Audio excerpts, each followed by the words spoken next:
Hi, it's Mike Battaglia from DRP Solutions, here with another video to talk to you about maintaining your infrastructure. Our goal today is to help you understand the basics of a server refresh. We'll cover what you need to consider when planning to buy a new server or upgrade an existing server.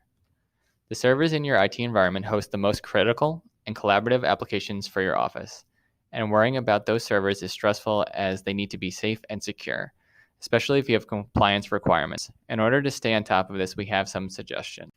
In order to keep pace with server technology, we want you to be mindful of minimum server hardware requirements for applications that you install, especially if you're doing software upgrades. And you got to make sure that you're not overtaxing that server. We also recommend that you replace your servers every 3 to 5 years. Server hardware warranties typically only last 3 years and can be extended an additional 2 years, but you should never run a business on a server that doesn't have an active warranty. Another tip we can give you is that you can run multiple virtual servers hosted on one physical server. With software, you can install it on a single physical machine and allow you to host multiple virtual servers, reducing your cost and technical footprint.